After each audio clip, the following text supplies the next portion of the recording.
அதெல்லாம் எப்படி உமக்கு தெரியும்? கேள்வி சரியாங்க? சரியா இருந்தா ஒரு கைத்தட்டு கொடுங்க. இப்ப என்ன சொல்றீங்க கருங்குளம் தர பேசிய ஏன் வேறல புடிங்கி நீ ஏன் கண்ணே குத்து பாக்குற? நாங்க பேச வச்சு நீங்க எங்களே மடக்க பாக்குறீங்க. என்ன சிப்பு இல்லவா? நாரதர் வருவாரு. நான் கூட நான் நாரதர்னு சொல்லலையே அப்படின்னா இன்னும் நினைவு நல்லா இருக்கு. வர்றாரு நாரதர், அந்த வார்த்தை நீ பயன்படுத்தி சொன்ன. எப்படி இந்த பிள்ளை தவிக்க மாட்டா? இதெல்லாம் உங்களுக்கு எப்படி தெரியும்? நீ வள்ளிதானமா? பூலோகத்திற்கு அவள் தான் செய்து கொண்டிருக்கிறாய். ஆமா சுவாமி. நாரத மகரிஷியாக நான் நினைத்த நேரத்திலே ஒவ்வொரு இடத்தும் செல்லக்கூடிய தகுதி பெற்றவன். உங்களை மாதிரி நான் பூலோகத்தில் நடந்து வருவது கிடையாது. நான் இங்கே வனத்துக்கு வருகின்ற பொழுது ஆகைய மார்க்கமாக பறந்து வந்து கொண்டிருந்தேன். அப்படி வான்மூலக மார்க்கமாக வருகின்ற பொழுது ஒரு பெண்மணியால் கூறிக்கொண்டதை கேட்டுக்கொண்டிருந்தேன். அதன் பிறகுதான் தெரிந்தது நீ என்று. நாரத மகரிஷினா தேவலோகம் வரும் பொழுது யார் என்ன அது வந்து ஒட்டுக்கிறது கிடையாது. நாரத தன்மையே அதுதான். எங்க நினைச்சாலும் எந்த எமனோகத்துக்கு போவேன் என்னை யாரும் கேட்க முடியாது. ஏப்பா வந்தேன் போதும். நினைத்த நேரத்தில் நினைத்த இடத்திற்கு செல்லக்கூடிய சக்தி வாய்ந்தவர் நாரத மகரிஷி. என்னுடைய அருமை தெரிந்தா நீ சொல்ல மாட்டாமா? ஆனால் இந்த இடத்துல நான் கவனிக்கணும். என்ன ஆனால்? காவலுக்கு நான் காவல் பார்த்து ஆளோளம் சோ என்ற சத்தம் கேட்கும் பொழுதுதான் நாரதர் ககன மார்க்கமாக வருவார் என்றுதானே கதையில் இருக்கு. அப்படிலாம் கதையில் இல்ல. நாரத ககன மார்க்கமாக வந்து போய் பேச நல்லா வாங்கி பேசு. புராணத்தை நீ பொய்யா பேசக்கூடாது சாமி. காதுல வாங்கிக்க. ஆகைய மார்க்கம் வரும் பொழுது அப்படி கிடையாது. வந்துட்டேன், இறங்கிட்டேன், இறைவனை இப்படிதான் அந்த காலத்தை தொடங்குறது. இறைவனை கும்பிட்டுட்டேன், இடத்தை வர்ணிச்சு ஒரு பாட்டு மாடிட்டேன். அதன் பிறகு யாரோ ஒரு சத்தம் கேட்கின்றது. இதெல்லாம் அதுக்கு அப்புறம் வானத்தை பறந்துகிட்டே பாட்டு பாடிட்டு வர்றேன். இடத்தை வர்ணிச்சாச்சு, யார் இருக்கான்னு கேட்கும் பொழுது சத்தம் கேட்டது. ஆனா சத்தம் போட்டது யாருன்னு பார்க்க முடியாது. இந்த பிள்ளைப்பா. அப்ப இந்த பிள்ளைதான் அதை பேசுறதாப்பா. கதை தொடர்ச்சி. நான் சொல்றது கூட தொடர்ச்சி இருக்கு. நீ சொல்றதுக்கு ஏதாச்சும் ஒரு தொடர்ச்சி. ஆமாங்க, நாரதர் வருவாரு வள்ளிக்கு முன்னாடி அப்படின்றதுக்கு ஏதாச்சும் ஏத்துக்கிற மாதிரி ஒரு காரணம் சொல்லு. முடியுமா உன்னால? முடியாதுல. இந்த கதையே உனக்கு கிடையாது. என்னைய பத்தி தெரிஞ்சுக்கிறதுக்காச்சும் நாரத புராணமும் ஒண்ணு இருக்கு.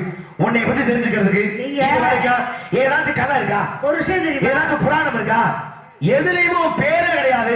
புராணம் மொத்தம் எத்தனை? புராணங்கள் மொத்தம் எத்தனை? புராணம் நான் சொல்லுவேன் 18. நீ சொல்லுவியா 18? நான் கேட்ட 18 சொல்லுவேன். நான் கேட்ட கேள்விக்கே காதுல வாங்கு. நான் சொல்லுவேன் 18. அதோட திருப்பி கேட்கிறேன். சட்டம் கிடையாது. நான் கேட்கறத சொல்லுறோம்னு நீ சொல்லுவியா 18? நீ சொல்லுவியாங்கிறது அப்புறம் முடியாது. என்ன இருக்கிற ஜாக்கெட்டை முதல்ல நீ காலி பண்ணுங்க. அது சரக்க பெட்ரோல் அண்ணே எதை குடிச்சு விட்டுறாருண்ணே. பெட்ரோல் தான். அதை வச்சு என்ன பண்ற? பெட்ரோல்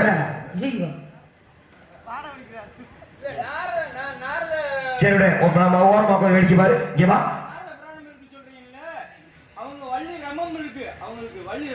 ரம்பமா? நீ கூத்த கெடுத்து விடாத. பேசாம உட்காரு. எப்ப நீ இருக்கிற சாப்பிடுங்க போப்பா. போது பெட்ரோல் குடி போ. 18 புராணம் உன்னால சொல்ல முடியுமா? 18 புராணம் உன்னால சொல்ல முடியுமா? இருக்குது என்னன்னா என்னன்னு இல்ல. 18 புராணம். ஆமா சாமி 18 புராணம் இருக்கு. உன்னால சொல்ல முடியுமா? 18 புராணம் அப்படி இருக்குன்னு சொல்ல முடியாது. ஏன் முடியாது? நீங்க முக்கால உணர்ந்த நான் சொல்ல முக்கால உணர்ந்த நாரதற்கு இனிமே 18ஆவது புராணம் உருவாக போகுதுன்னு தெரிஞ்சு நான் சொல்லலாம். உன முக்காலம் தெரியாதுடா? தெரியாது. அப்புறம் எப்படி நாரதர் சொன்ன? புராணங்கள் 18 இல்ல. அது கூட எனக்கு பஞ்சாயத்து இல்லைங்க. அதோட பேரு ஒரு படிச்ச பட்டதாரி ஒண்ணு பதில் சொல்லட்டும், இல்ல பட்டத்தை நம்ம புடுங்குறோம். எவ்வளவு திமிரு இருந்தா அந்த வார்த்தை நீ மேடல சொல்லுவ? அதுக்காக வாங்குற பட்டத்தை நீ பிடிங்கிட்டு வருவியா? அதுக்காக உனக்கு கொடுத்தாங்க. அதுக்காக நீங்க வார்த்தைக்கு உனக்கு கொடுத்தாங்க. லேடி சூப்பர் ஸ்டார் என் அப்போட இடிச்சிட்டு வாங்கடா. என் அப்பா மட்டும் உனக்கு இடிக்குது. எங்களுக்கு பட்டத்தை பிடிக்கிட்டு விட்டுருவோமா? சரி எல்லாம் கேட்டுக்கிட்டே இருக்கீங்களோ? சரி விடுங்க. அவ்வளவு கடுப்புல உட்கார்ந்துருந்தேன் சாமி. ஒரே வார்த்தை. முழுக்க நனைஞ்ச பிறகு முக்காடு போட்டு பிரயோஜனம் இருக்கா? இல்ல இல்ல இல்ல இப்ப நான் நேரடியா கேக்குறேன், என்ன தொழில்ல கவனம் தேவைன்னு சொன்னேன்ல, நுணுக்கம் உங்கள்கிட்ட இருக்கு. நான் என்ன பேசினாலும் அதை பிரட்டி மாத்தி மாத்தி நான் பேசி முடிக்கிற கூட அப்படியே பிரட்டி, இப்படி இல்ல அது இல்ல இது இல்ல உன்னால சொல்ல முடியுமா அப்படின்னு சொல்லி பேசுறீங்களே. நியாயம். என்னுடைய கதையுடைய கதாபாத்திரம் அறிந்துதான் பேசுறத தவிர கதை இல்லாத பேசலையா பேசுறீங்களே. இப்ப உங்க வாயில ஒரு வார்த்தை சொன்னீங்களே, என்ன லிட்டில் சூப்பர் ஸ்டார்னு பட்டம் கொடுத்திருக்காங்க. ஒண்ணு பதில சொல்லட்டும், இல்லைன்னா பட்டத்தை பறிச்சுக்கிட்டு விட்டுருவோம் சொன்னீங்க அப்படின்னு ஒரு வார்த்தை சொன்னீங்க இல்லையா? சொன்னாரா இல்லையாங்க? லிட்டில் சூப்பர் ஸ்டார் பட்டம் நாரதருக்கா அல்லது ஜெயமாறன்? இவ்வளவு தூரம் நீ கஷ்டப்பட வேண்டிய அவசியமே இல்லை. நீ வள்ளியா பேசுனா கடைசி வரைக்கும் நாரதர் வருவான்னு சொன்னதுக்கு காரணம் சொல்லவே முடியாது. நீ திலகவதி சொல்ற முழுக்க பேச, ஆமா எனக்கு லேடிஸ் மேல பட்டம் இருக்கு இவருக்கு அப்படின்னு சொல்றீங்க.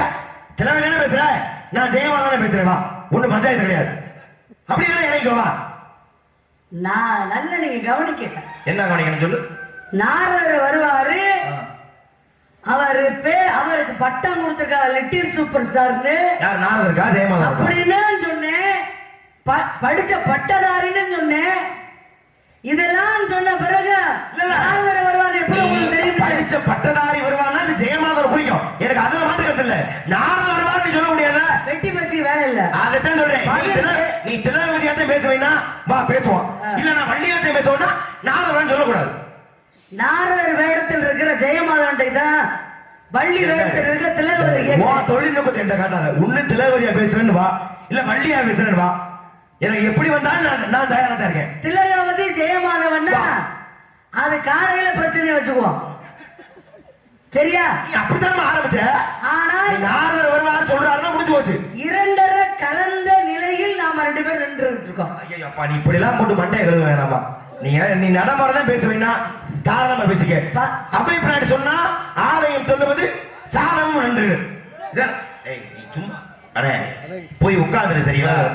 சும்மா நான் 50,000 நாடத்தை நீ 50 ரூபாய் பெட்ரோல் குடிச்சு விட்டு நாடத்தை எடுத்து கூடாது, பேசாம உட்காந்துரு. ஆலயம் சொல்லுவது சாதமும் நன்று இடத்த வந்துருவோம். நீ கேட்ட கேள்வி உண்மையிலேயே நியாயமான கேள்விதான். ஏன் ஆலயம் சொல்லுவது அன்னை யாரோ சொன்னா மிக நன்று சகோதரர், சரியா? மிக மிக நன்று முடிச்சிருக்கலாம். அப்ப மிக மிகன்னா அதுக்கு அது அதிகப்படியான நன்று குறிக்கும். அப்ப ஆலயம் சொல்வது மிக மிக நன்று அப்படின்னு முடிச்சா கூட சரிதானே? ஏன் சம்பந்தம் இல்லாம சாலமுன்ற வார்த்தையை பயன்படுத்தணும்? எப்பொழுதுமே அறிவாளிகள் அந்த காலத்துல சங்க புலவர்களா ஒரு விஷயத்தை நேரடியா சொல்லவே மாட்டாங்களாம், சுத்தி வேணும் சொல்லுவாங்களாம். ஏன்னா அதுக்கான அர்த்தத்தை புரிகின்ற பொழுது ஆஹா இப்படி ஒரு அர்த்தம் இருக்கிறதா அப்படின்னு ஆச்சரியப்படுவாங்க அப்படின்னு. அதனால நீ கேட்ட கேள்வியை நான் ஏத்துக்கிறேன், நியாயமான கேள்வி. இப்ப வள்ளுவன் தன்னை உலகினிக்க தந்து வாழ்ப்புகள் கொண்டது தமிழ்நாடு.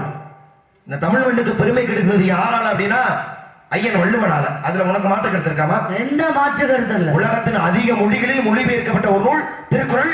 அதை எழுதிய வள்ளுவர் நம்ம தமிழ் மண்ணில் பிறந்தார்ன்றதை விட நமக்கு பெருமை வேறு எதுவும் கிடையாது. திருக்குறள் தமிழ்ல தான் இருக்கு, ஆனா நம்ம படிச்ச உடனே புரிஞ்சுக்க முடியுதா எல்லா குறளையும்? அதுக்கு பொருள் படிச்சாதானே நமக்கு தெரியுது அதுக்கு அர்த்தம். தெளிவுரை எழுதியிருக்காங்க இல்லையா? அப்ப அதுவும் தனிப்பட்ட பெருமை வாய்ந்தது. பெருமை தானே? அப்ப நீங்க வள்ளுவரை அதிகமா படிச்சிருக்கீங்களா? படிச்சிருக்கேன். நம்ம ஆரம்ப பாடசாலை சேரும் பொழுது ஒரு குறிப்பிட்ட ஒரு சில குறள்களை மனப்பாடம் பண்ண சொல்லுவாங்க. அதுல ஒரு முக்கியமான குறள் என்னன்னா, உனக்கு இந்த கற்க கசடன்ற குறள் தெரியுமாமா? தெரியுமே. சத்தியமா? இது கூட தெரியாம சொல்ல முடியாது. பெரிய பெரிய விஷயம் பேசுறவங்க சின்ன விஷயத்தை மாட்டிக்கிட்டு இருவாங்க. எங்க அந்த குறளை சொல்லுமா? ஆமா, எல்லா குறளும் தெரியும் அப்படின்னு சொல்லிட முடியாது. இந்த மக்களுக்கு தெரிஞ்ச குறள். முதல் குறள் என்னங்க அப்படின்னு கேட்டோம்னா சொல்லிடுவாங்க, அகர முதல எழுத்தெல்லாம் ஆதி பகவான் முதற்சே உள்ளது அப்படின்னு உடனே சொல்லிடுவாங்க.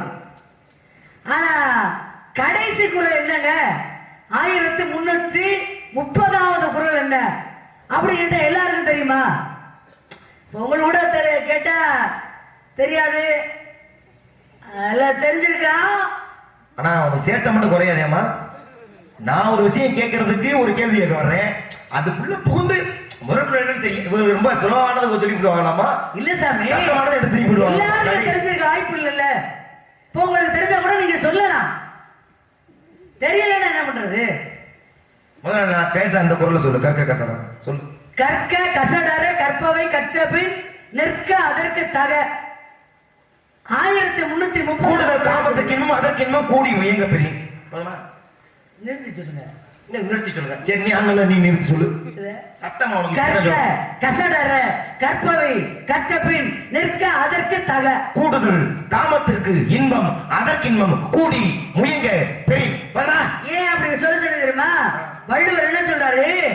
கற்க இருமா, நீ அடுத்து நான் அதெல்லாம் தேவையில்லாத. உனக்கு இந்த குரலுக்கு விளக்கமா உன்னை யாரும் சொல்ல சொல்லல. உன் கேள்வி நீ அடுத்து திட்டமா கேட்டீல. எதற்காக போய் சாணம் உன் கேள்வி நீ அழுத்திட்டீல. இப்ப என் கேள்வி கேட்கணும், நீ நேரம் கொடுக்கணும். சொல்லுங்க. இரட்டை கிழவி என்ன தெரியுமா? இலக்கணத்துல 2 கிழவி ஒரே தோதா போறதா? கிழவி இல்ல, அது கிழவி. ஒரு பிள்ளை அப்படிதான் சொல்லுச்சு. இரட்டை கிழவினா 2 அவை போன்ற 2 கிழவிகள் சேர்ந்து அப்படி சொன்னா ஆள்லாம் அறிவு ஜீவிகள்லாம் இருக்கு. கிழவினா மூதாட்டின்னு அர்த்தம். இது கிழவி. கிழவினா இலக்கணம். பொது நகரம் போட்டா இரட்டை கிழவி. சரி, என்ன இரட்டை கிழவினா என்ன? இரட்டை கிழவினா இப்ப நீர் சலசல என்று ஓடுகிறது அப்படின்னா அது இரட்டை கிழவின்னு பொருள்.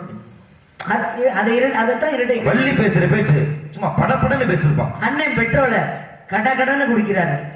அப்படி வள்ளி போட்டுட்டாங்க. அப்படி அப்படி போட்ட நகரை கவனிக்கிட்டாரு. அப்ப சும்மா கிடந்தவரை ஏமாடி சுரண்டி விடுற. நீ பேசாம உட்காரு. அப்ப இது அப்ப ஒரு இரட்டை கிழவி என்பது சலசலவென்று படப்படவென்று தகத்தகன்னு இதெல்லாம் தான் இரட்டை கிழவி. ஆமா, தெரியல. இப்ப நீர் சல ஓடுது, அர்த்தம் இருக்கா? நீர் சல ஓடுதுன்னா அர்த்தம் இல்ல. இல்ல, வள்ளி போட்டுக்கனாங்க சும்மா தக மின்னுதுப்பா, அர்த்தம் இருக்கா? இல்ல இல்ல இல்ல இல்ல. அப்ப இரட்டை கிழவி என்பது சலசலன்னாவோ தகத்தகன்னாவோ கடகடன்னாவோ அப்படின்னா தான் அர்த்தம் இருக்கு. ஒரு வார்த்தையை பிரிச்சோம்னா நீ வேணா கட்டையை தர, நீ வேணா அந்த பேசு, நான் வேணா அந்த பாட்டில் வச்சிருக்க கீழே உட்காடுறேன், நீ பர்த்டே விஷயம் போட்டு தாக்க முடியும். உங்களுக்கு பிடிச்ச கரகமா ஒரு உருட்ட ஒரு ஆள் வச்சுக்கிறேன். வா சொல்லு. அப்ப தகன்னா பொருள் இல்லைன்னா வள்ளுவர் இங்க தகத்தான முடிக்கலையே, தகனா முடிச்சாரு. அப்புறம் எப்படி இது பொருள் தரும்ன்றா? சரி, வள்ளுவர் வந்து அதற்கு தகன முடிச்சாரு. அப்ப பொருள் இல்லையா? உங்களுக்கு கேள்வி. பொருள் இல்லைன்னு நீ சொன்ன, அப்ப அவர் பிரிச்சிருக்காரு, அது அங்க எப்படி பொருள் தரும்? எப்படி அவரு இவ்வளவு பெரிய அறிவாளி? எனக்கு வள்ளுவர் கிட்ட பிடிச்சது என்ன தெரியுமா? அவருடைய படம் இருக்க, அது வள்ளுவருடைய படமே அல்ல. அவர் எழுதிய மொழியில தமிழ் அப்படிங்கிற வார்த்தையே அதுல இல்ல. ஏன்னா நம்ம ஆளு கோணம் தெரியும். தமிழ் இருந்தா அவர் எங்க தமிழண்டா அப்படின்னு அதுக்கு அடிச்சுட்டு கிடங்க சாவாங்க நம்ம ஆளுக அப்படின்னு அந்த வார்த்தையை கொடுக்கல. அவர் எந்த ஊருன்னு குறிப்பிடல. எந்த ஊரு அவர் யாரும் தெரியுமா? வள்ளுவர் என் ஊருக்காராளு தெரியும்ல அப்படின்னு அதுக்கு ஒரு பிரச்சனை. அவங்க அப்பா அம்மா பேரையே அவர் சொல்லல. ஆதி பகவான் முதற்றே உலகம் அப்படின்னு சொல்றாங்க. அதற்கு தனி விளக்கமும் இருக்கு. என்னை பொறுத்தவரைக்கும் நான் அதை படிச்ச பிறகு இதை ஏத்துக்க முடியல.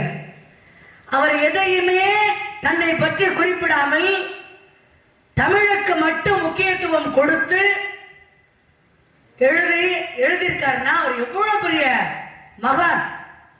அதுல அந்த வகையில எனக்கு வள்ளுவரை ரொம்ப பிடிக்கும். அப்படிப்பட்ட ஒரு பெரிய மகான் எப்படி தவறாக பிழையாக எழுதுவாரு? அதற்கு தகவல் முடிச்சிருக்காருன்னா அதற்கு கண்டிப்பா சரியான ஒரு விளக்கம் இருக்கும், இல்லாம இருக்காது, இருக்கும். என்ன அப்படின்றத நான் சொல்றேன். ஆனால் அவை பிராட்டி அதற்கு முன்னாடி உள்ளவங்க, கம்பரோட ஒட்டக்கூத்தரோட ஒவ்வொருத்தரோடையும் போட்டி போட்டு வெற்றி பெற்று ஜெயிச்சவங்க. அவையாருடைய புகழ சொல்லணும்னா ஒரு நாள் போதாது. சங்கிலி அதுவா அருந்து பொற்சங்கிலி கவி தமிழ்ல கவி பாடுற உடனே அதுவா அருந்து கீழே விழுந்தது. அப்படியே நிறைய புகழ்கள் இருக்கு. அப்படிப்பட்ட தமிழுக்கு முக்கியத்துவம் கொடுத்த அவ்வை பிராட்டி சொல்றாங்க, ஆலயம் தொழுவது சாலவும் நன்று அப்படின்னு. அதுக்கு பதில் சொல்ல பக்கு இல்ல, பக தெரியல. எங்க நாங்க ஊத்துற தோசை எங்களுக்கே பிரட்டி போட்டு தக தக அப்படின்னு தானே பொருள் கிடைக்கும். தகான்னு எப்படி வள்ளுவர் கொண்டா முடிச்சாரு? ஒரு அறிவாளிக்கு அழகு என்ன தெரியுமா? பதில சொல்லிட்டு அடுத்த கேள்வி கேட்பது. அடிப்படை கதையை நடத்த ஒழுங்கா நடத்த தெரியல.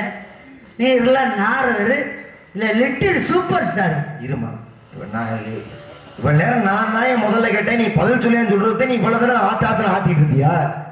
இது ஒரு வார்த்தை சாமி நீங்க சொல்லுங்க, அதுக்கப்புறம் நான் சொல்லிக்கிறேன், முடிஞ்சு போச்சு. நீ திருவள்ளுவரை பத்தி இந்த 1.5 மணி ஆனதை பார்த்தா நீ ஏதோ வித்தியாசம் விளக்கம் சொல்ல பேர் நானும் காத்திருந்து. அட ஏத்தா நீ வேற. இப்ப என்ன உனக்கு என்ன, நான் முதல்ல போய் சொன்ன அவ்வளவுதானே? முதல்ல நான் தானே கேள்வி கேட்டேன். இதை சொல்றது கூட ஏமா இவ்வளவு நேரம்? ஏற்கனவே 4 மணி தள்ளி போயிட்டு இருக்கு. இல்ல வள்ளுவர் அப்படி இல்லைன்னா வள்ளுவர் இதை சாராதவர் அதை சாராதவர் அப்படி சொன்ன நீ பதில் சொல்லி முடிச்சிருந்தேன்னா பஞ்சாயத்தே இல்லையே. அப்படி முடிக்க கூடாது. சரி விடு, நானே சொல்றேன். அவ்வை பிராட்டி ஆலயம் தொழுவது சாலமும் நன்று முடிச்சாங்க. ஏன் சாலமுன்ற வார்த்தை? நம்ம வீடுகள் எல்லாம் ஜன்னல்னு ஒண்ணு வைப்போம். ஆனா நம்ம ஜன்னல்ன்றது சில பேர் சொல்லுவாங்க, ஆனா அது ஜன்னலே கிடையாது. அதுக்கு பேரு சாளரம்னு சொல்லுவோம். என்ன பேரு? சாளரம். அது ஜன்னலுடைய உண்மையான பேர். அப்ப எல்லா ஒரு குறிப்பிட்ட வார்த்தையும் தனித்தனி பெயர் உண்டு. ஹெட்போன் ஹெட்போன் சொல்றாங்க. ஆனா ஹெட்போனுக்கு தமிழ் பெயர் என்ன? செவி இசைப்பொறி. அது ஒரு பக்கம். அப்படியே செவி இசைப்பொறி அது ஒரு பக்கம். அது முக்கியம் இல்ல. நீ கேட்ட அந்த தமிழ் இலக்கணத்துக்கு வருவோம். இப்ப சாலமும் நன்று நீங்க நம்ம சொன்னாங்க அப்படின்னா, அவ்வை பிராட்டி இப்ப இந்த பிறவியை நம்ம பாவம் பண்றோம், அது ஒண்ணு இருக்கு. அடுத்த பிறவிலையும் பாவம் பண்றோம். இது இந்து மத சாஸ்திரப்படி அடுத்த பிறவிலையும் நான் செய்யக்கூடிய பாவம் பாதிக்கும்ன்றது எந்த மாற்று கருத்து கிடையாது இந்து மத சாஸ்திரத்தின்படி. அப்படி நம்ம இந்த பிறப்பை செய்யக்கூடிய பாவங்களை என்ன தெரியுமா சொல்றோம்? என்னன்னு சொல்லுவோம்? இன்மைன்னு சொல்லுவோம்.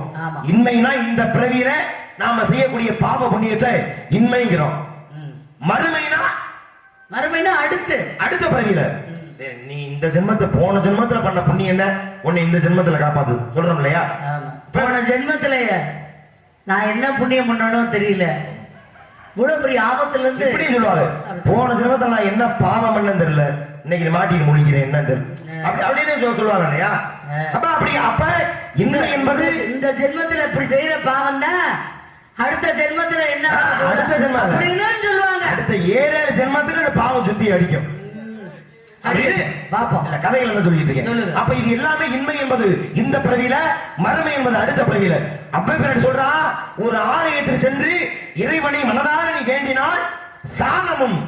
அந்த அம்மா நினைச்சிருந்தாங்கன்னா இன்மை மறுமையிலும் அது உனக்கு நன்மையை கொடுக்கும். நன்றுனா நன்மையை கொடுக்கும் அப்படின்னு அந்த அம்மா 2 வார்த்தையை பயன்படுத்தி இருக்கலாம். ஆனா பாருங்க, சாலமும் அந்த ஒரு வார்த்தைக்கு என்ன அர்த்தம்னா, இந்த பிறவியில நீ செய்யக்கூடிய பாவமோ அடுத்த பிறவியில நீ செய்யக்கூடிய பாவமோ நீ ஆலயத்தில் சென்று இறைவனை வழிபட்டால் உனக்கு அது நிவர்த்தி ஆகும், அது உனக்கு நன்மையை கொடுக்கும் என்பதை குறிப்பிடுவதற்காக அவ்வை பிராட்டி ஆலயம் தொழுவது சாலமும் நன்று என்ற வார்த்தையை பயன்படுத்துறாங்க. ஏத்துக்கிறியா? ஒரு நல்ல கைது தாராளமா கொடுக்கலாம். கல்லுக்குள் ஈரம். நன்றி. நீ அமைதியா வச்சாவே 1000 ரூபாய் அன்பை கொடுத்த மாதிரி. இல்ல அது எல்லாருக்கும் எல்லா விஷயமும் தெரியறது இல்ல. அதை படிக்கணும். சும்மா காசை சம்பளத்தை வாங்கணுமா, பேங்க்ல கொண்டு போய் போட்டோமா? ஆமா, நான் பேங்க்ல போடுறேன் 1.5 லட்சம் ரூபாய்க்கு பைக். காரைக்குடி புது பஸ் ஸ்டாண்ட்ல ஒரு சென்ட் 10 லட்சம், நீ 5 சென்ட் வாங்கி போடு. இப்ப இத கேட்டாங்களா? ஊர்ல மட்டும் ஊர்ல கேட்டாங்களா? இல்ல ஊரு காசியா? உனக்கு வைத்தறீங்க சொன்னது ஒத்துக்கிட்டீங்களா? தானே விளக்க ஒத்துக்கிட்டீங்களா?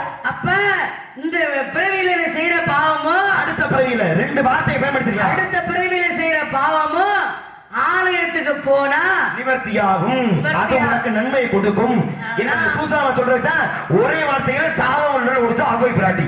ஆலயம் தொழுவது சாலமும் நன்று, இதுதான் அர்த்தம். ஆலயத்துக்கு போ. இருமா இதுக்கப்புறம் உன்னை ஆத்த விட்டா நீ நல்லா மண்டையை குழப்பம் நல்லா தெரியும்.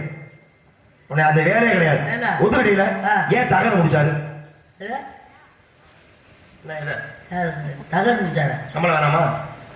அது எப்படி நடந்து நான் காரைக்குடி போறியாமா சபடால பேசுறா வெட்கம் இல்ல ஏன் நான் கேட்டனே அது நியாயம் பல வசனம் பேசுறீங்க வெட்கம் இல்லையா என்ன வேணாலும் கேளுங்க நீ கேட்டேன் எனக்கு கோபமே வராது ஏன் தெரியுமா பதில் தெரியாதவங்கலாம் கோபப்பட்டு சண்டை போடுவாங்க விஷயம் தெரிஞ்சவங்க கோபப்பட மாட்டாங்க விஷயம் தெரியும் சொன்னா தானே தெரியும் உனக்கு விஷயம் தெரியாதானே வள்ளுவர் என்ன சொல்றாரு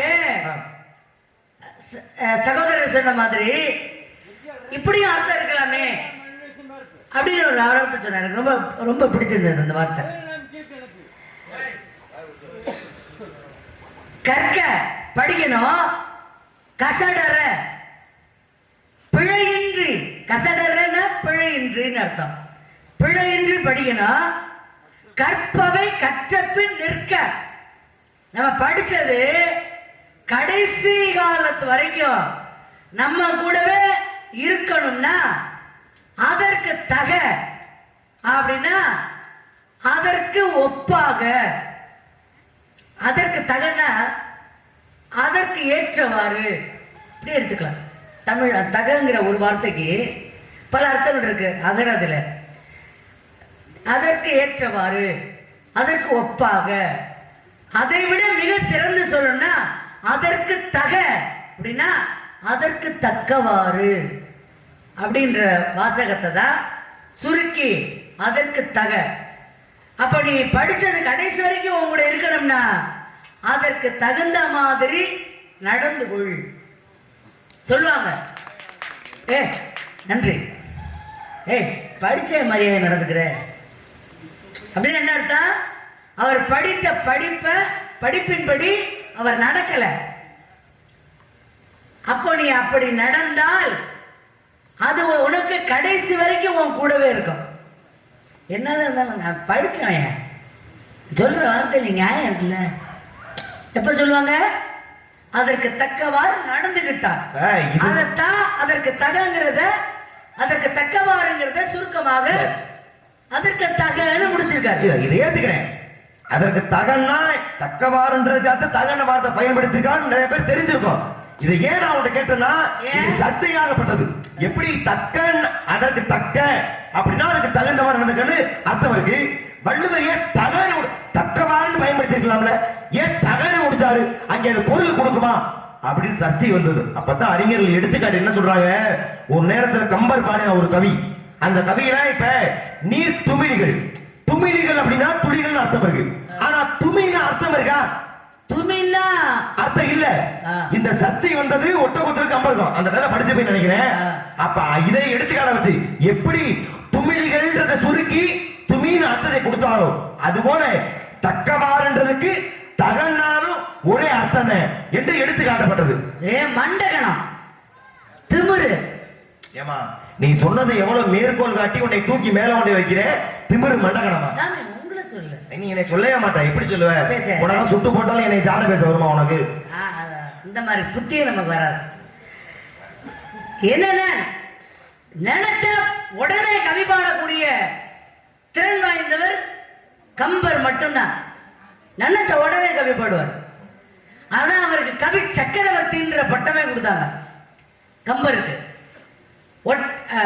சோழ சக்கரவர்த்தி ஒட்டக்கூத்தரை கம்பரை கொண்டு ராமாயணத்தை எழுதுங்கப்பா வடமொழியிலே சமஸ்கிருதம் ரொம்ப பிரபலமா இருக்கு அது தமிழாக்கம் எழுது ஆணையிறார் தமிழாக்கம் செய்யுங்க ஒட்டக்கூத்தரை ஐயோ மன்னர் சொல்லிட்டாருன்னு விறுவிறுன்னு வேக வேகமா எழுத ஆரம்பிச்சிட்டாரு ஆனா கவி சக்கரவர்த்தி யோசிக்கிறாரு நினைச்ச திமிரு மண்டகனா படிச்ச திமிரு இருக்கும்ல யாரம்மா சொல்ற இல்ல கம்பரை தான் சொல்றேன் இப்ப இந்த வாய் சொல்லுச்சு ஐயோ ஒரு வார்த்தை நான் உங்களை பேசுவேனா ஒரு வார்த்தை பேச மாட்டேன் பல வார்த்தை நீ பேசுவேன் மண்டையில கணம் இருக்கிறதுனால தான் அறிவு அதனால அவருக்கு யாரோ ஒருத்தர் எழுதுறத நம்ம தமிழாக்கம் செய்யணுமா அப்படின்னு யோசிச்சுக்கிட்டு இருக்காரு எழுதல ரெண்டு பேரையும் கூப்பிட்டேப்பா எழுதிட்டீங்களாப்பா தமிழாக்கம் செஞ்சுட்டீங்களா அப்படின்னு சொல்றாரு உடனே ஒட்டக்கூத்தர் அரசே எழுதிட்டேன் பாதி எழுதியிருக்கேன் அப்படியாப்பா சரி கம்பரை கூப்பிட்டு என்ன கம்பரே எழுதியாச்சா நானும் எழுதிட்டேன் கம்பரை எழுதுங்கிற விஷயம் ஒட்டக்கூத்தருக்கு தெரியும் இவ்வளவு தைரியமா எழுதாமலேயே வந்து நின்றுக்கிட்டு நானும் எழுதிட்டேன் அப்படின்னு இந்த கம்பருக்கு எவ்வளவு தைரியம் பத்தியா அப்படின்னு ஒட்டக்கூத்தர் நினைச்சு, அரசே அவர் எழுதிட்டேன்னு சொல்றாருல, அதுல ஒரு கவியை சொல்லுங்க. அதுக்கு முன்னால சொல்றாரு, நீ எது வரைக்கும் எழுதியிருக்க அப்படின்னு ஒட்டக்கூத்தரை கேட்கிறாரு. ஒட்டக்கூத்தர் என்ன சொன்னாரு? சேது வந்தன படலம் கண்டேன் சொல்றாரு. சேது வந்தன படலம் கண்டேன். கடலை மகேந்திர மலை மீது கடலை கடந்து போக பார்த்துட்டு கடலை பார்க்கிற வரைக்கும் நான் எழுதியிருக்கேன் அடிவர் சொல்றாரு அப்படின்னு சொல்றாரு. அடுத்து கம்பரை கூப்பிட்டு, என்னப்பா நீ இது வரைக்கும் எழுதியிருக்க? நான் கரைகான் படலம் கண்டேன். இவர் என்னங்க, இவரு கடலை பார்த்த வரைக்கும், ஆனா நான் கடலை தாண்டி கரையை பார்த்த வரைக்கும் எழுதிட்டு போய் சொல்றாரு கம்பர். உடனே ஒட்டக்கூத்தருக்கு வந்ததே கோபம். என்னடா நம்ம கடலை பார்த்த வரைக்கும் எழுதிருக்கான்னு சொல்றான், இருந்தாலும் நம்மளை தாண்டி கரையை பார்த்துட்டேன்றானே. எங்க எழுதிட்டேனார்ல, அதுல ஒரு கவியை சொல்லுங்க அப்படின்னு சொல்லும் பொழுதுதான், குமுது நெட்ட குலவரை கூத்தரின் திமிதமிட்டு திரையும் திரைக்கடர் துமிதமோர் புக வானவர் துள்ளினார் அமுதம் இன்னும் எழுமெழும் ஆசையார். கம்பர் படித்தார். உண்மையிலே பாராட்டமா. ஏன் தெரியுமா, நான் நீ தகன்னு சொன்னதுக்கு அர்த்தம் கொடுத்ததுக்கு நான் எடுத்துக்காட்டு சொன்னேன். அங்கே துமின்ற வார்த்தைக்கு எப்படி அர்த்தம் கொடுக்கப்பட்டதோ அது மாதிரி இங்க தகன்ற வார்த்தைக்கு அர்த்தம் கொடுக்கப்பட்டதுமா, அதை நீ சொன்னேன்னு உன்னை பாராட்டேன். ஆனா அறிவுத்திறமை காட்டுறாங்களா, இந்த துமின்ற வார்த்தை எங்கே பயன்படுத்தப்பட்டது அப்படின்னு அந்த ஒரு கதையா சொல்லிட்டு பாராட்டு. அதை பொறுத்துற பாத்தியா சிறப்பு. அங்க அந்த கவியில தான் துமி வருது. இப்ப என்ன கவி சொன்ன? அப்ப நான் கதையை முடிக்கிறேன். சொல்லு. உடனே அடுத்து என்ன நடக்குது? ஒட்டக்கூத்தர் சொல்றாரு, துமின்னு தமிழ்ல அர்த்தம் இருக்கா? துமின்னா என்ன அர்த்தம் சொல்லுங்க கம்பர் அப்படின்னு கேக்குறாரு. எல்லாருக்கும் தெரியணும்ல, துமின்னா என்ன அர்த்தம்? துமிதமூர் அப்படின்னு சொன்னார்ல, துமின்னா என்ன அர்த்தம் சொல்லுங்க அப்படின்னு ஒட்டக்கூத்தர் புரிஞ்சுக்கிட்டாரு. உடனே கம்பர் என்ன பண்றாரு, இன்னைக்கு சொல்ல முடியாது, நாளைக்கு நம்ம வீட்டு வழியா வாங்க, நம்ம வீட்டுக்கு வாங்க நான் சொல்றேன். அந்த வழியாக வரும் பொழுது யாதவர் கூட்டம், யாதவருக்குள்ள மங்கைகள் இருக்கக்கூடிய வழியாக வர்றாங்க. எல்லாம்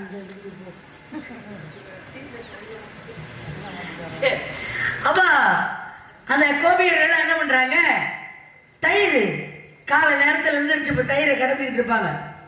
அப்ப கலைவாணியே கம்பனுக்காக தயிர் கடைகிற பெண்ணாக கோபியராக அமர்ந்து வேதங்களை குழந்தைகளாக அமர்த்தி இப்படி தயிரை கடைஞ்சுக்கிட்டு இருக்கான்.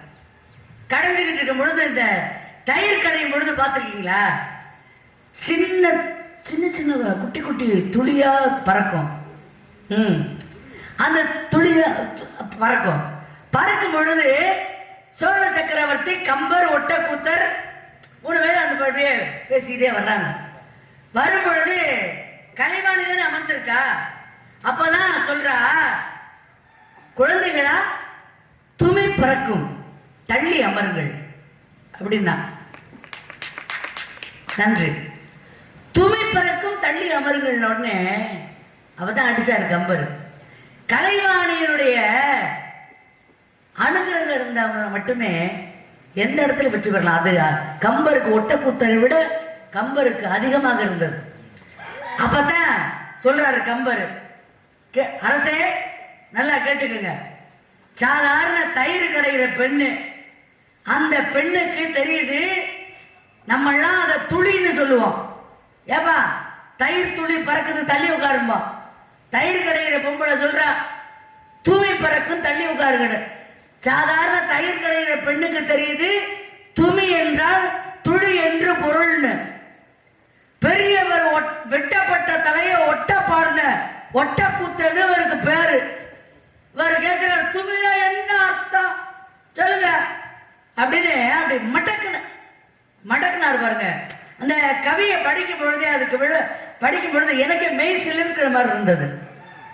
ஏன்னா ஒட்டக்கூத்தனை பற்றி நான் படிச்சிருக்கேன். கலைவாணி நீ உலகில் இருப்பதுவும் கல்வியுடர் கவி நிலையாக புறப்பதுவும் அவர் நாவில் வாழ்வதும் நிசமன்றோ, சிலைவான விருந்த 1000 புயங்கள் துணிந்து உயிர் செய்வனுற்றார் தலையாவி கொடுத்திடும் செங்குந்தர் உயிர் பெற்றிட நீ தயை செய்வாயே அப்படின்னு கலைவாணியவே பாடி புகழ் பாடி வெட்டப்பட்ட தலைய ஒட்டப்பாடிய ஒட்டக்கூத்தனே அந்த இடத்துல தோல்வி அடைகிறார் கம்பன் இடத்தில்.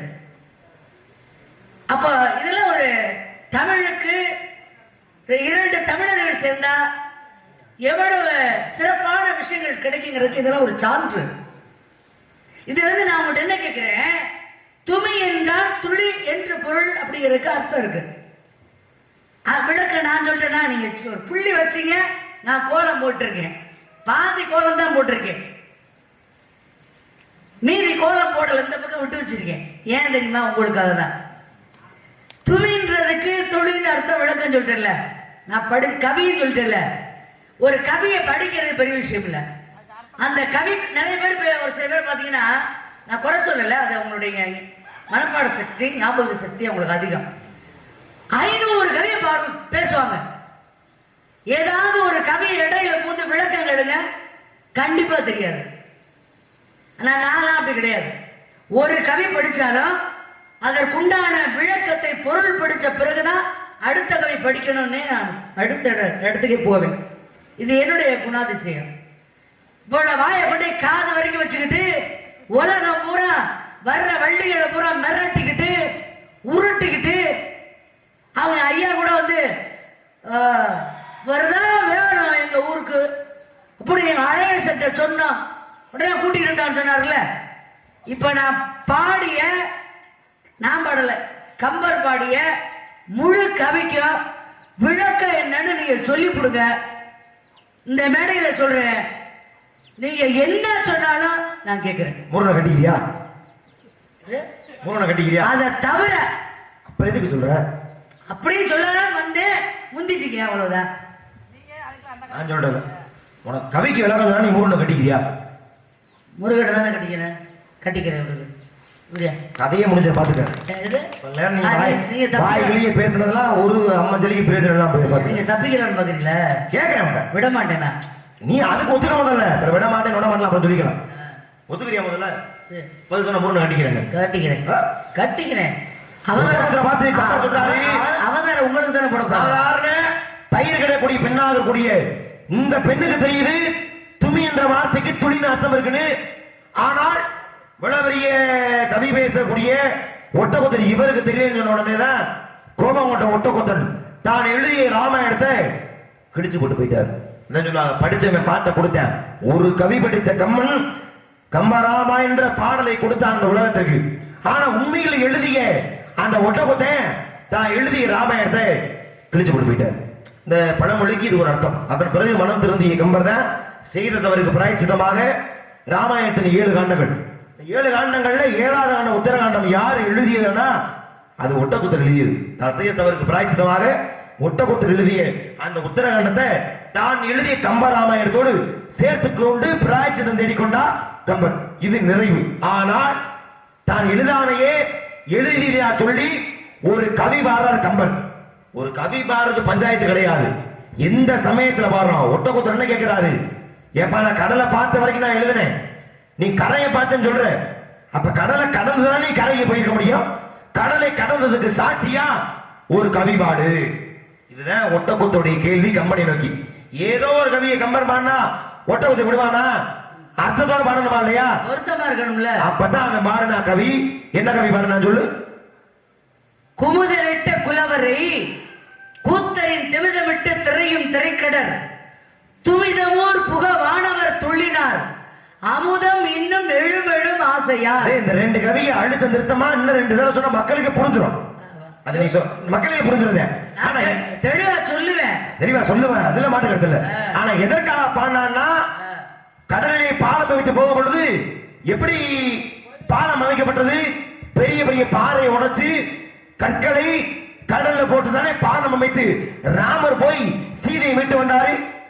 அப்ப கடல்ல பெரிய பெரிய பாறை தூக்கி போடும் பொழுது கடல்ல பாறை விழுந்தா தண்ணி என்ன பண்ணும்? மேல எம்பி போகுமா இல்லையா? அப்ப அந்த எம்பிய நீர்த்துளிகள் தேவலம் வரைக்கும் போச்சான். மிகைப்படுத்தினார். அந்த மலையை தூக்கி பாறையை தூக்கி போடும் பொழுது அவரோட நீர்த்துளிகள் மேலம் வரைக்கும் போச்சான். அப்ப மேல ஒருத்தர் இந்த துளிகளை பார்த்தோன்னே தேவர்கள் என்ன நினைக்கிறாங்கன்னா, ஆஹா முன்னாடி நம்ம இதே மாதிரி பார்க்கடல கடைஞ்சோம், அப்போ இதே மாதிரி தண்ணி மேல வரைக்கும் போச்சு, அப்ப நமக்கு அமிர்தம் கிடைச்சிச்சு. இன்னைக்கு எவனோ தேவல பார்க்கடல் கடைகிறாங்க, தண்ணி தெரிக்குது, அப்ப நமக்கு இன்னும் அமிர்தம் கிடைக்க போகுது என்று மகிழ்ச்சி துள்ளியதாக. கடைசி வரியை கவனிச்சுனாவே தெரியும். மாணவர்கள் துள்ளினார், மாணவர் துள்ளினார், அமுதம் அமுதம் இன்னும் எழுமெடும் ஆசையா, இன்னும் நமக்கு அமிர்தம் கிடைக்க போகுது என்று மகிழ்ச்சியை துள்ளியதாக அந்த கவிக்கு அர்த்தத்தை கொடுக்கின்றார் கம்பர் ஒட்டக்கூத்தருக்கு. என்னமா எப்படிப்பா? என்ன எப்படிப்பா? ஒத்துக்கிறேன்னா ஒத்துக்கிறேன், மறுக்கிறேன் மறுக்கிறேன். ஆனா உண்மையிலே சொல்றேன், உங்கள்ட்ட தொழில் நுணுக்கம் இருக்க நிறைய மகிழ்ச்சி. உங்களை போட்டு அனுபவம்.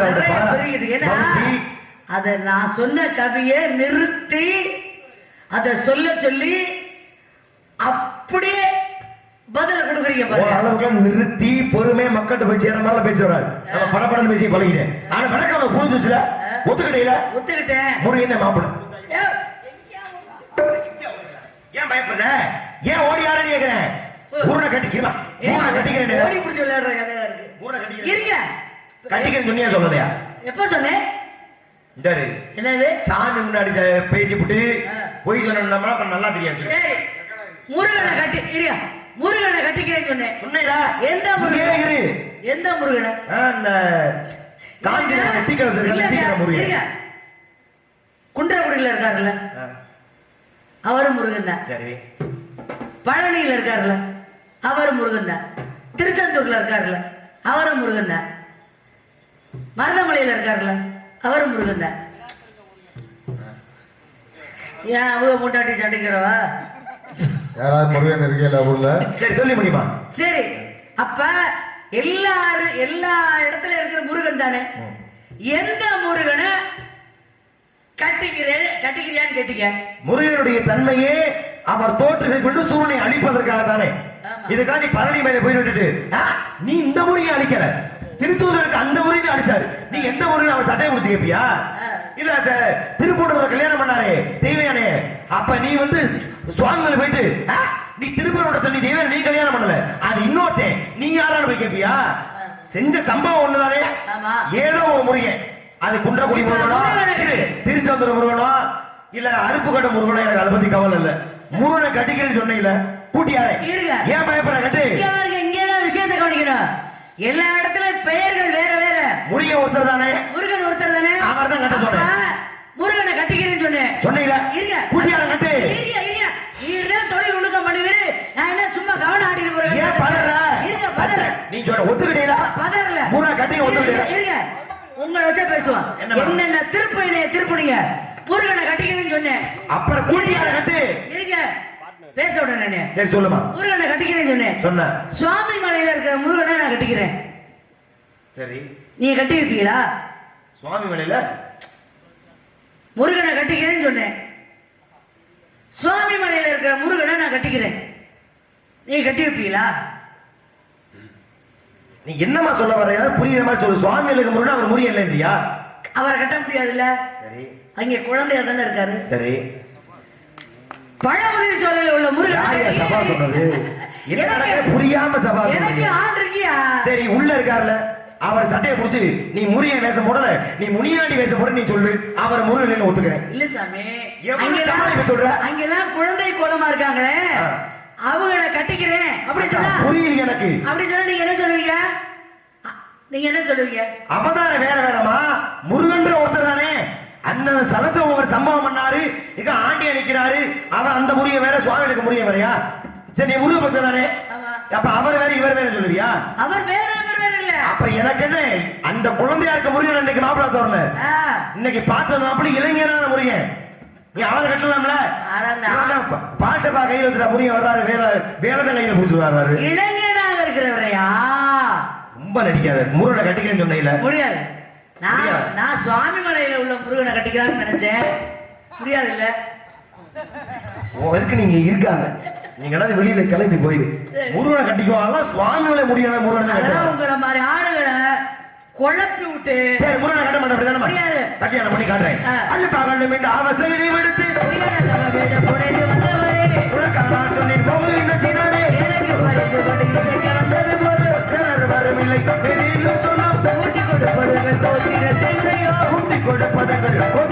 பிள்ளை அறிவை சிறுமியை இன்று மாலை சூரிய அஸ்தமனத்துக்குள்ளார் உனக்கும் என் மாப்பிள்ளை முருகப்பெருமானுக்கும் திருமணம் செய்யாவிட்டால் என்பதை நாடகம் அல்ல, இது பிரம்ம முடிச்சம் அல்ல. சத்தியம் சத்தியம் சத்தியம். பைத்தியம் பைத்தியம் பைத்தியம் இல்ல, உன்னை மாதிரி பைத்தியம். அதாவது முருகன் மீது பைத்தியம் கொண்டு இருக்க பத்தியா, அந்த பைத்தியத்துக்கு வைத்தியம் பார்க்கிற பைத்தியம் என் மாப்பிள்ள வைத்தியம் இல்லாத.